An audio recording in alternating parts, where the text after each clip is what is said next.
Assalamualaikum. Semangat. Sahabat-sahabat sosial media. Hari ni hari yang ke-9 saya buat live ya.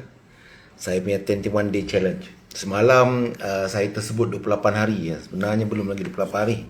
Ya. Pada yang baru join, thank you very much for joining ya. Today buat live untuk in bahasa Malaysia. So for those who in English, maybe in future I will do my live in English.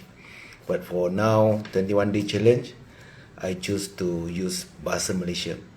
Okay, hari ni saya nak cerita pasal orang nak berniaga tapi nak berniaga apa, tak tahu nak berniaga apa. Recently ni mungkin umur bayi-bayi saya ni mereka dah mula bersara. Jadi mereka nak berniaga. Dah pencen nak berniaga, tapi nak berniaga apa? Dan kemudian orang muda nak berniaga, tak tahu nak berniaga apa. Jadi persoalan ini kita akan share kemudian. Tapi sebelum tu saya nak cerita sikit pasal kisah McDonald. Ya, McDonald ni satu fast food franchise yang terbesar di dunia. Setakat ni dia masih lagi kekal yang terbesar. Ya. McDonald ni dia ditubuhkan oleh dua orang adik-beradik. Hai, Assalamualaikum. Selamat datang kepada sahabat kita daripada AG Nutrition ni. Jadi McDonald ni mula-mula ditubuh oleh dua adik-beradik ya. Dia adik-beradik seorang tu lupa nama dia, tapi dia bapak dia McDonald's lah ya. So depa tubuh McDonald ni, mereka buat McDonald memang laris lah, tapi bisnes tu macam kucak-kacir ya, tak pasti nak buat macam mana pun, tapi memang laris.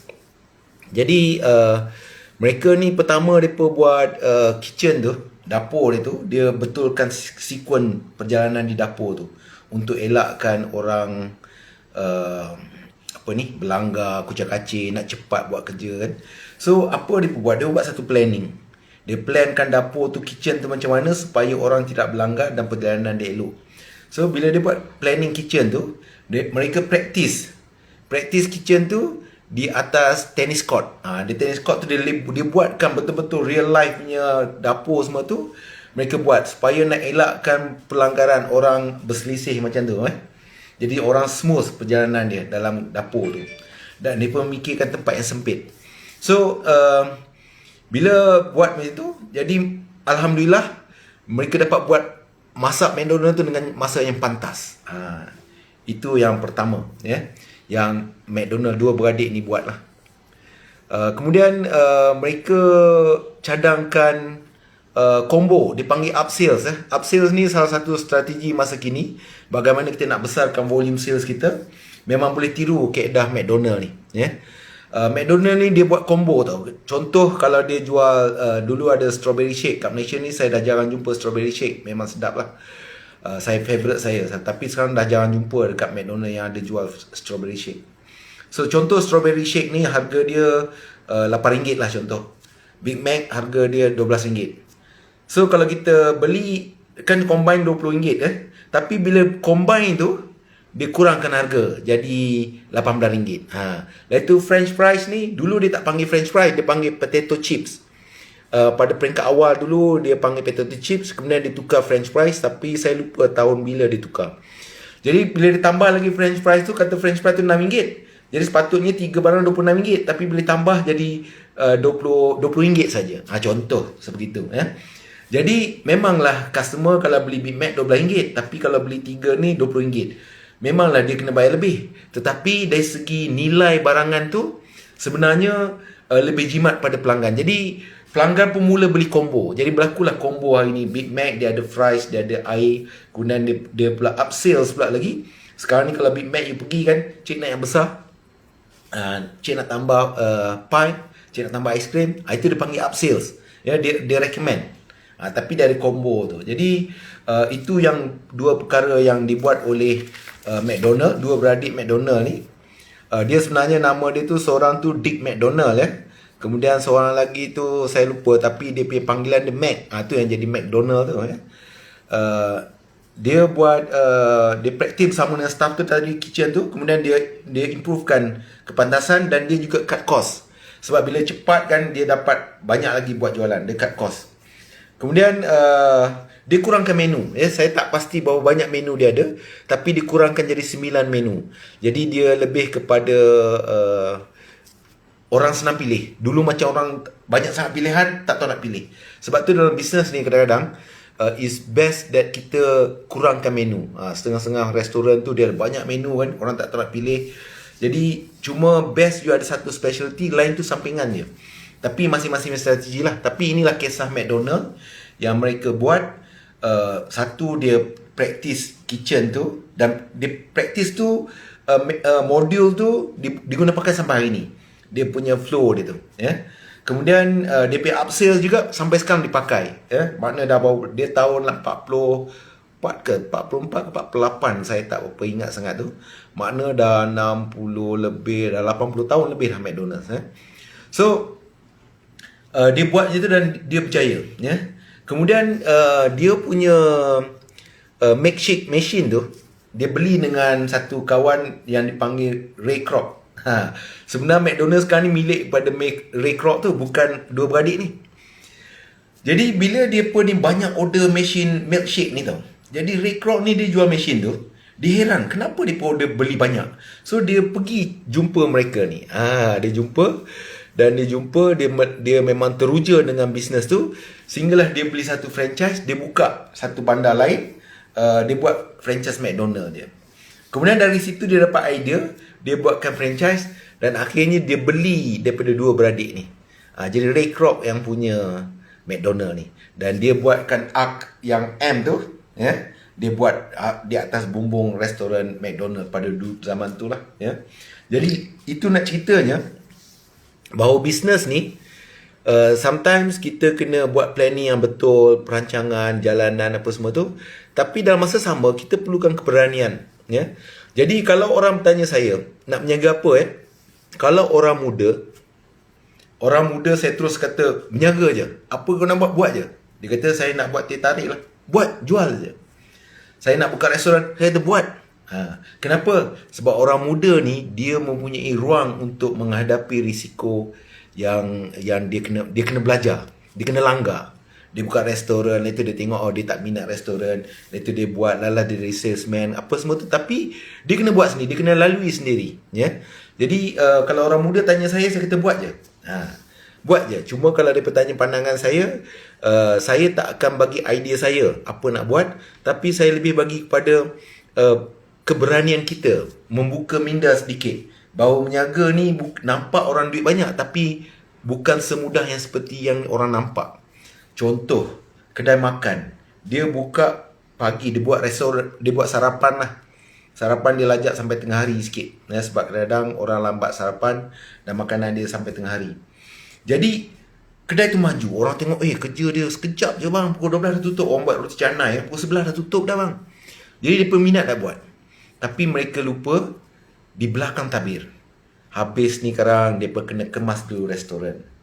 Ya. Dah kemas-kemas barang-barang basuh apa semua tu, mereka kena keluar beli barang. Kalau mereka tak keluar pun dia mesti kena contact supplier hantar barang. Dan lama-lama dia ada kemahiran lah bila mula-mula, sebab kita baru lagi dengan supplier, supplier tak layan kita. Kita kena pergi beli dengan dia. Bila kita dah kerap beli dengan dia, sebab tu itu pun ada strategi, tak boleh pergi banyak-banyak supplier sangat, cari sana cari sini. Kita kena fokus satu supplier supaya kita boleh deal dengan dia, supaya dia hantar ke kedai kita. Jadi tak perlulah kita nak keluar daripada kedai kita. Jadi itu strategi yang kita nak buat. Jadi selalunya kalau orang muda tanya saya nak menjaga apa, saya kata menjaga je, apa kau nak buat. Saya kata kau nak menjaga apa, buat je lah. Buat macam tu. Saya tak ada akan bagi cadangan yang jangan buat lah yang tu orang buat dah gagal lah. No. Sebab tidak ada penjagaan yang gagal sebenarnya. Yang gagal ni individu tu dia buat tak jadi. Contoh kita ambil kontraktor ni susah lah. Tapi berapa ramai kontraktor yang berjaya? Jadi sebenarnya you nak jadi kontraktor, buat je lah. You ambil, buat dulu. Kemudian dia tanya lah kita nak apply license, dan kita bagi panduan. Tetapi dia nak buat je. Saya nak supply buku lah ke sekolah. Go ahead buat. Itu kalau orang muda. Tapi kalau orang yang nak bersara, ya. Kalau orang yang nak bersara, dia nak berniaga, di situ saya akan bersuara sedikit. Kalau tak pernah berniaga, saya cadang jangan berniaga lah. Sebab umur dah banyak, ya, dah 50 setengah tu 60 tahun. Duit pencen tu, kalau kita tak peti berniaga, duit tu habis begitu. So, kena pula kita cari partner. Partner ni pula kalau tak betul, bukanlah minta maaf lah, bukan. Kita cerita yang tak elok dulu, ya. Partner pula, sebab saya ada jumpa orang yang habis berjuta duit pencen dia, sebab dia partner dengan wrong person. Orang tu sebenarnya swindle duit dia. Jadi, kita kena buat macam orang biasa, bermula berniaga dengan modal yang kecil. Jangan terus nak pergi projek juta-juta. Kecuali kita ada kemahiran, tak apa. Kita boleh go ahead. Contoh, dulu masa you kerja, you dalam bidang marketing. You buat marketing, contoh you marketing software.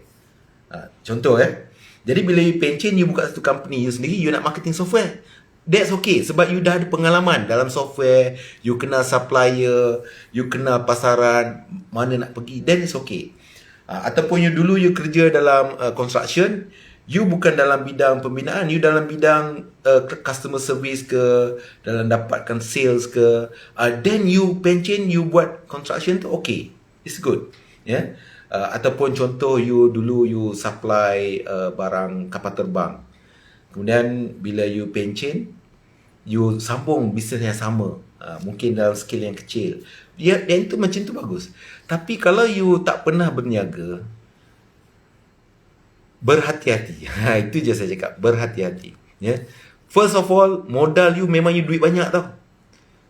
Kalau you fikir berniaga ni sebab modal, boleh berjaya, tidak, ya. Modal ni memang penting, memang bagus, tapi membantu kita kalau kita ada modal banyak. Tetapi tidak semestinya kita bermula dengan modal yang banyak, ya.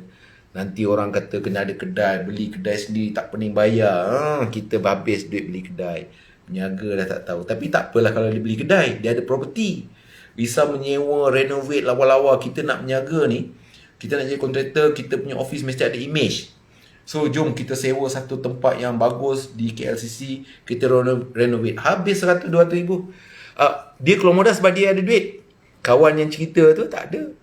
At the end, tak jadi seperti yang dijangka. So business ni kena reality, kena bermula daripada kosong, ya. You ada modal bagus, ya. You employ people bagus, tapi you jangan terlampau garah untuk buat sesuatu benda yang baru yang you tak pernah tahu, ya. Contoh you pencen, dulu you pegawai kerajaan, you tak pernah, memang you ada kepakaran masak, tapi you tak pernah masak in big scale, ya. You tak perlu masak sebenarnya, ya. Contoh 2 hari lepas saya ada share pasal Lamborghini. Dia ada duit banyak. Dia memanglah dia engineer, tetapi dia bukan orang yang dia engineering dalam bidang lain, ya. Tapi dia buat dulu traktor. Dia ambil kapal kereta kenderaan perang ni, dia tukar jadi traktor, jadi untuk pertanian. Jadi dia ada kemahiran itu. Jadi dan dia pula ada duit. So dia employ pula orang-orang untuk buat satu kereta sangat canggih, supercar Lamborghini. Jadi itu berbeza, ya. Dia ada pengalaman, dia ada pengetahuan, dan dia ada duit. Kalau you cuma ada duit, you tidak ada pengalaman, jangan anggap you boleh terus berniaga. Dan you pula terbawa image ketua pengarah. You bawa image tu nak berniaga. Tak boleh. Berniaga ni kena go all the way down. You sampai you tahu sapu sampah, you tahu macam nak uruskan. Bukan kita buat, tetapi kita kena tahu. Contoh, tukang masak. Kita employ orang boleh tukang masak. Kita buka restoran, kita boleh employ tukang masak, ya. Tetapi kita nak employ tukang masak tu, kita tengok cara dia masak, kita tahu, ya. Dan kita tahu dia punya proses masak. Jadi kita tahu benda ni tak perlu atau benda ni perlu. Jadi itu maksud saya, tahu. Tak semestinya you kena buat. Contoh you nak buka workshop, you cuma tahu business workshop memadai untuk you buka business workshop. You boleh employ orang untuk mekanik, untuk repair kereta tu. Tetapi you jangan sampai you tak tahu apa-apa langsung. You pegawai kerajaan, mungkin saya bila pegawai kerajaan, dia good pentadbiran, dia memang bagus, dia ada duit. Tapi bisnes bukan hanya sebagai pentadbiran. Pertama, bisnes ni kena berani, ya. Berani menceburkan diri, berani pergi jumpa orang, berani buat marketing, Ya. Dan skill yang pertama you kena belajar adalah marketing. Bukan buat satu-satu barang. Ya. Contoh ini, ini sandwich. Ya. Ini isi saya buat sandwich. Ya. Simple. Tapi ini yang dia bagi anak dia makan lah. Sebenarnya dia potong cantik dalam kotak. Ya. So, yang penting dia marketing. Dia jual barang. Dia pandai buat. Tapi kalau dia tak boleh jual, tak boleh jual. Kalau tak ada orang nak beli, macam mana? So, marketing tu, dia belajar marketing. Gunakan WhatsApp, iklan. Dan orang yang beli, orang yang tak kenal dia pun. Adalah orang kenal yang beli. Tetapi kebanyakan orang tidak kenal. So, benda tu apa? Marketing. You pandai buat sandwich, tapi tak ada marketing, tak boleh. Lepas tu, bila maju, barulah pengurusan tu main peranan. Tapi itu dia skill tu marketing. Contoh ini tadi kami beli. Choco di Laila ini Choco jar ni, Choco saya pun tak kerti, crunchy Choco dalam white chocolate ya. Dia boleh marketing. Dan dia dah tahu marketing sebab dia tengok mak dia menjaga dulu. Dia tengok mak dia menjaga nasi lemak, dia teruja mak saya ni nak beli apa semua ada duit. Jadi nampak macam menjaga kecil, tapi mak saya sentiasa ada duit. Jadi dia nak menjaga. Jadi dia dah biasa buat marketing masa mak dia menjaga tu. Jadi dia buat Choco jar ni. Dan dia buat. Dan Alhamdulillah dia bebas, dia maju kan. Jadi itu skill dia yang kita kena ada. Yang lebih utamalah keberanian. You ada berani, okey, bagus dah. Tapi jangan berani membuta tuli. Dan you jangan terlampau berani gah duit. Saya ada duit. You nak apa? Buat keluar duit. Apa you nak? Buat kedai. Bagi duit. Itu esok duit you habis. Berjuta boleh habis lah. Saya dulu kenal satu tauke, kawan lah. Dia dilantik jadi CEO sebab satu kawan ni ada duit nak menjaga. Jadi dia hire orang ni jadi CEO. You tahu dia kawal cek tu, orang tu boleh sign cek nilai bawah 10,000 je tak salah saya. Tapi 10 juta habis. Yalah, sign banyak kali je. 10,000 sign lah banyak kali. Habis duit dia. Jadi, perniagaan ni tentang sekalian, kita kena tahu supaya kita, walaupun kita employ orang, kita boleh kawal keadaan tu. Budak muda kita employ, dia main-main lari sana, dia tu susah lah ni lah kan. Contoh kita employ designer yang kita jaga kita punya social media. Dia tak post-post. Kita tak post, kita kena berani buang kerja. Itu masuk keberanian tadi. Kita sayang dia, taklah terus buang. Kita tanya dulu, bincang, kenapa itu? Kau pandai design, kenapa tak boleh buat 5 design sehari? Contoh. Ini kes saya dengar daripada rungutan orang-orang usahawan. Tak boleh. Tak berani, tak tahu, takut. Dan tukar dia di departmen lain. Mungkin dia tak sesuai di situ walaupun dia dulu belajar design. Tukar di bidang lain. Esok dia masih lagi ada masalah. Tukar bidang lain. Akhirnya selepas kita dah tukar beberapa tempat, maknanya dia yang ada masalah. Bukan kita yang bermasalah. Jadi masa tu kena cakap dia, saya dah cuba you tukar banyak tempat, saya recommend you pergi cari kerja lain. Jadi itu dengan perhubungan dengan manusia. Dan jangan pula kita ingat, saya ada juga kenal orang yang menjaga, tak boleh nak employ orang. Kalau kita employ orang, rugi kita. Bayar gaji kat orang, bayar saja dia kata. Kalau sales tak ada. Then kalau kita ada minda macam tu, mana kita boleh kembang? Contoh, Uli buat karipap. Kata saya ada kemahiran. Karipap saya memang sedap lah. Saya dah jual sikit-sikit. Saya punya kapasiti boleh buat 100 biji karipap. 100 biji karipap kalau jual RM1 pun baru RM100. Takkan kita nak cukup banyak tu. Kita nak cerita menjaga, kita boleh buat besar, boleh buat banyak. Jadi kita kena employ lah orang. Kena employ, kena belajar employ, kena berani employ orang. Hello, hi. Assalamualaikum. Hello everybody who just joined. Thank you very much for joining me. Today I'm sharing in Bahasa Malaysia. I'm doing a 21-day challenge. But temporarily now I just focus on Bahasa Malaysia. But anyway, thank you for coming. So, bagi orang yang pencen, ini balik pada tajuk tadi lah. Untuk orang yang pencen, dia kata dia nak menjaga. Nak menjaga apa? Saya recommend belajar buat pemasaran dulu. Contoh, you join property. You tak banyak modal. Dia cuma modal untuk you survive. So you boleh survive you sebab you mungkin ada duit pencen, you ada duit saving. Jadi 6 bulan pertama ni you boleh makan duit you tadi. Dan you belajar skill dia tu. Macam nak buat marketing. Contoh saya. Ataupun you join insurance, yang tak perlu modal besar-besar. Yang ni you akan belajar communication dengan orang. You akan belajar interaksi dengan orang.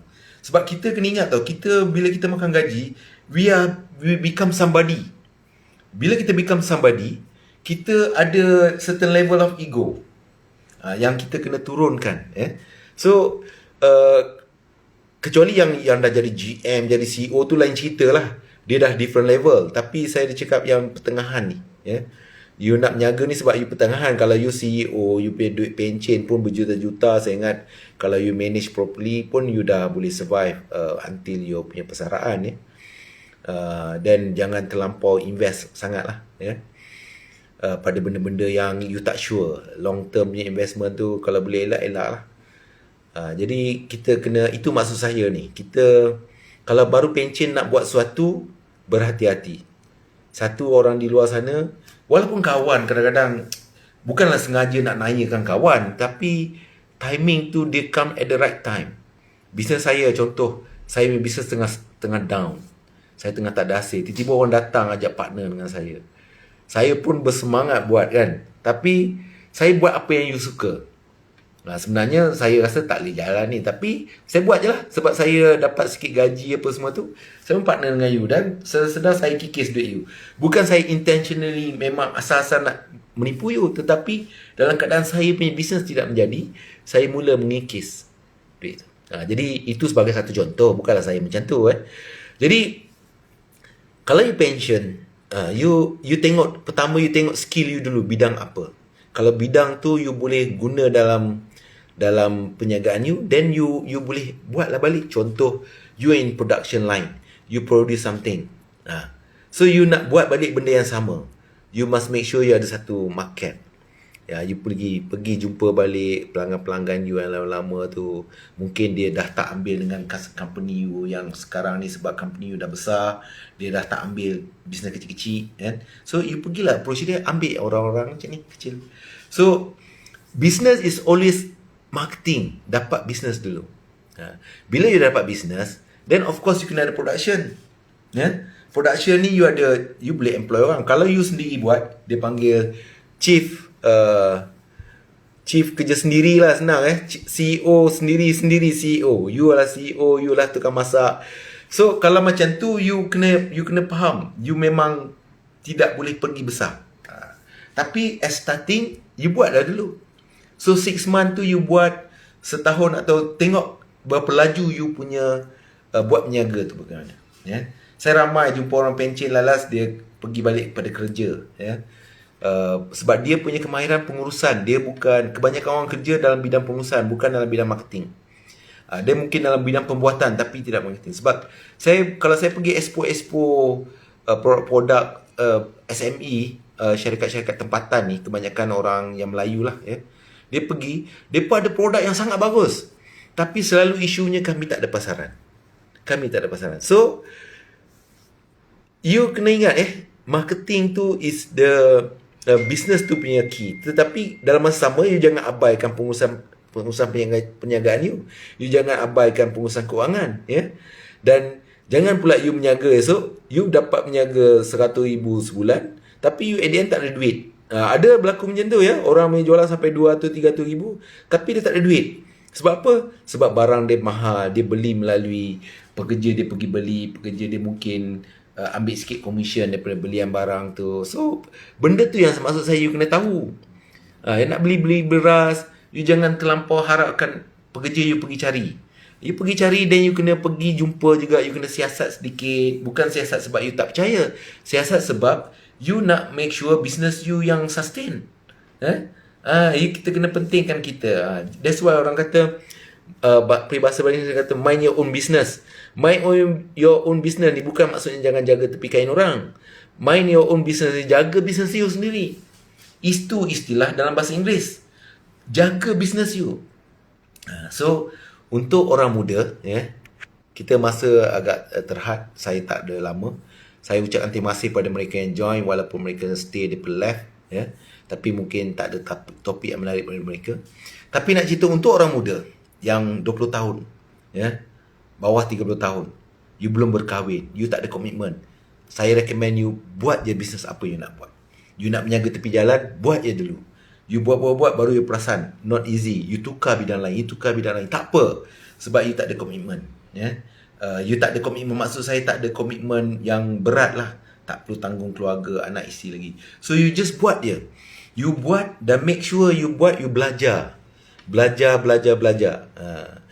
Orang kata bagaimana you boleh buat keputusan? Melalui pengalaman. Macam ni dapat pengalaman? Melalui buat kesilapan. So untuk orang muda ni you buat, ya. Orang muda ni pertama venture pada bisnes. Kalau you masih makan gaji, ialah kita perlukan duit untuk kita bergerak, untuk bayar. Contoh kita kerja 9 pagi hingga 5 petang. Malam you keluar buat bisnes. You keluar venture buat bisnes. Sama ada you pergi cara restoran, you jual barang, you join bisnes. Mungkin MLM, insurans, hartanah, ini benda yang kurang modal. You buat, you rasa nak buat air, you rasa nak masak, go ahead and buat. You nak buat pasar malam, you kerja sampai 5 petang, lepas tu buat pasar malam. Go ahead and buat. Cari, kalau kata you tak ada orang yang bantu you masak, you cari perniagaan yang tidak perlu memasak. Maknanya you habis pukul 5, you pergi pasar malam, you buka-buka, you boleh terus proses jual. Mungkin you jual barang-barang yang tidak rosak, terpulang. Tapi orang muda you pergi just buat. So you kena ingat, you kerja 5 hingga 9 pagi 5 petang, ini untuk orang, bukan untuk you. You cuma dibayar gaji, tetapi untuk orang punya impian. Untuk you punya impian, selepas pukul 5 petang, you buat kerja you sampai 12 malam.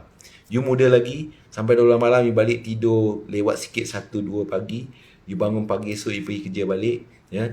So ini untuk orang muda. Dan orang muda make sure you exercise. You jaga kesihatan badan you. Jangan terlampau banyak sangat aktiviti-aktiviti yang merugikan diri you. Banyakkan exercise. Kemudian banyakkan belajar. Belajar ni tak semestinya kena keluar duit. Banyak membaca. Contoh you nak berniaga. You nak berniaga, you buat berniaga, tapi dalam masa sama you pergilah cari buku-buku, you search lah dalam internet apa yang belajar. Contoh yang satu yang biasa orang buat silap, dia masak, dia kata, dulu mak saya buat masakan ni sedap. Saya memang rindu dengan masakan mak saya dan saya tahu resipi mak saya. Kita masak-masak tak ada orang datang makan. Ada orang makan tapi tak ada ulang. Kenapa tu? Assalamualaikum Cik Ahmad Dali, ya. Apa khabar, ya? Saya ucap terima kasih kerana join, ya. Saya buat live ni setiap malam, daripada pukul 11 malam lah, dalam setengah jam, 20 minit, setengah jam, ya. Ini pun dah 32 minit, ya. So saya akan akhirkan tu. Cuma saya nak sebut tadi, orang muda buat je berniaga, is your dream. You bina dream you.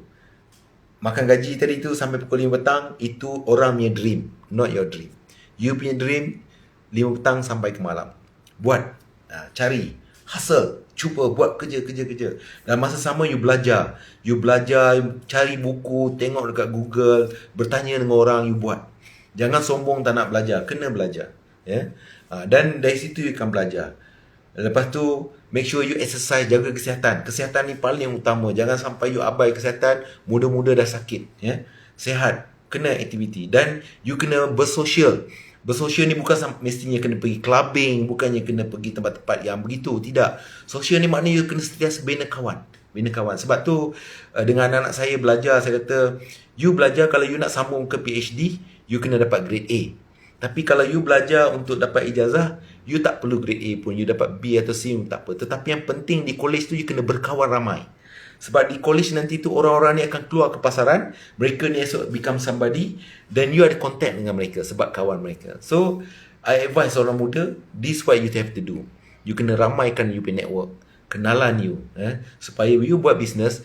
Pertama sekali adalah kawan-kawan yang datang, kita akan edarkan, wawarkan pada kawan-kawan. Jangan ada orang dia berniaga, dia diam, dia tak nak bagi tahu orang, tak boleh. Berniaga kena bagi tahu orang supaya orang datang. Dan orang yang datang mula-mula adalah kenalan kita, ya.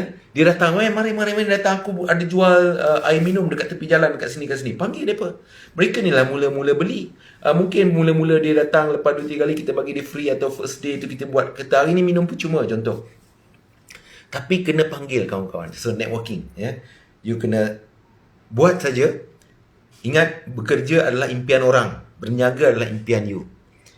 You kena buat, kena berani, dan itu kena belajar sambil tu. Dan jangan terlampau ikut sangat advice orang. Kita tanya orang macam mana nak buat. Contoh kita bancuh air tak berapa sedap, kita tanya orang how to make it taste better. Dan kita kena tanya pelanggan, you minum sedap tak? Okey tak? Mungkin pelanggan kata pahit sangat. So kita kurangkanlah sikit teh dia. Mungkin orang kata terlampau manis. So kita kurangkan manis. Tapi bukanlah maknanya kita kena dengar semua cakap orang. Ada orang dia suka manis, macam saya suka manis. Kalau saya pergi kedai yang sama, isteri saya dia kata manisnya, tapi saya suka. Orang ada pilihan taste. So bila you buat, kalau industri makanan, you menjaga makanan, that's a good place to you start buat jual di tepi jalan untuk orang muda yang menjaga. Kemudian you bina lah, dari situ you akan dapat, you akan tengok tak boleh lah menjaga macam ni, aku suka pergi jumpa orang di pejabat-pejabat. You buat lah, mungkin you jadi suppliers. Ini untuk orang muda, jaga exercise, banyakkan networking, jangan terlampau menyendiri, selalu asyik pegang phone main game. It's not for you lah untuk orang muda. Go out and mix with people. Dari situ you akan dapat network. Itu untuk orang muda, go and buat business. Jangan terlampau tanya orang ni, tanya orang tu. No, just buat saja. Beranikan diri, buat saja. Dan you belajar. Lepas tu you pergilah ke kelas-kelas, banyak seminar-seminar yang percuma, yang bayar murah. Hasbro Brothers is a good place to learn. RM30 sekarang saya dengar RM20. Pergi 2 hari punya kursus. Lepas tu you advance pelan-pelan, you belajar. Dan untuk orang yang pencen nak menjaga, kalau you ada skills, it's very good. Kalau you tak ada skills, berhati-hati.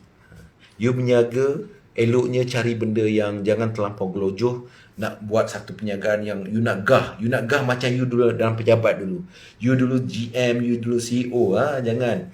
Saya pernah jumpa satu sahabat, dia dulu marketing untuk IBM. Saya tak nak sebut nama dia. Dia punya gaji tak salah saya RM80,000, RM90,000. Pada masa tu kan, RM80,000, RM90,000 ni banyak. Zaman tu kami yang baru-baru bayar dia ni baru RM5,000, baru RM10,000 ni payah nak jumpa. Tapi dia punya gaji RM80,000 because dia boleh jual IBM tu. Barang IBM. Tetapi dia berhenti, dia buat peniaga sendiri, tak jadi tuan. You kena ingat, bila you kerja dengan IBM, you carry other people brand. You baru dalam perniagaan. So you kena bina lah brand you. You kena sabar lah. You sabar. Saya kenal juga orang yang mahir dalam investment. Dia berhenti, dia buat investment sendiri. At the end, dia kena pergi kerja balik. Because you kena faham, kemahiran is something, marketing is something else. So you kena combine benda ni. You kena balance kan. Pengurusan duit, paling utama sekali pengurusan duit. Jangan membazir tak tentu hala. So itu saya punya pandangan. I'm not an expert, tapi pengalaman saya dah berniaga lebih kurang dalam 20 tahun lebih. Masa saya makan gaji dulu pun saya banyak berurusan interact dengan orang dalam bidang customer service. Jadi sebenarnya communication skill, you kena belajar banyak pasal communication skill. Nanti di lain masa saya akan share tentang communication skill. Tapi untuk hari ini, untuk orang yang muda, just go and do your business. Buatlah apa saja, buat je, insyaAllah. Hello Mr. Fahad Khan, I just about to end my live session now. So you just go buat je business you. Untuk orang yang pencen, jangan terlampau gelojoh nak buat sesuatu yang grand. Kecuali you dah ada ready market. You kena ingat, you kena ada market dulu. So you buatlah secara kecil-kecil. Maybe work from home, permulaan. You buat, kalau contoh you nak buat construction, you mula daripada rumah ataupun you sewa kedai yang kecil. You buat business, you cari dulu market. You dapat marketing, you dapat business. Nak dapat pekerja ni senang. Ramai orang di sana perlukan kerja. You contoh you dapat satu projek buat jalan raya, mungkin 2 km, mungkin 10 km. Ramai orang di luar sana yang perlukan pekerjaan. You boleh dapat engineer dengan gaji yang tidak terlampau tinggi. Equipment, banyak equipment tersadai. Kita boleh sewa dengan mereka. You tak perlu beli lagi. Dari situ you belajar, you panggil orang, you guna duit. Masa tu you guna duit tak apa, sebab you dah ada projek. You dah dapat projek. Berbeza Jangan guna duit tu dulu sebelum dapat projek. You buat dulu. Kalau contoh you nak supply, you kenal dulu, you makan gaji, you kenal dengan office you. So you nak supply barang tu. You pergi dulu dapat business tu dulu. Deal tu dulu. Baru you pergi buat business tu. Sebab saya pernah pengalaman dulu dalam bidang IT. Supplier semua kata nak sokong saya. Bila saya berhenti, saya jumpa mereka pun payah. Tak layan saya. Jumpa customer pun tak apalah Syamsul, you buat tempat lain lah, saya sudah beli dengan orang ni kan. Jadi nak ceritanya, orang-orang ni pun sebenarnya dia pun takut. Dulu kita dalam company tu, dia suka kita sebab kita servis dia dengan baik, dan kita membawa satu jenama syarikat yang kita bawa, tak kira lah apa syarikat ataupun dengan jabatan kerajaan. Tapi bila kita buat bisnes, you are alone, you are the team, you have to prove yourself first. Jadi orang tak berani ambil dengan you. So itu sahaja pandangan peribadi saya, tak semestinya betul. But yang penting kena berani buat saja. Cuma untuk orang pencen, be careful with your money, ya. Untuk orang muda, just go and fight. InsyaAllah, ya, kita jumpa pada hari esok. Setakat ini saja untuk hari ini. Assalamualaikum warahmatullahi wabarakatuh. Salam sukses.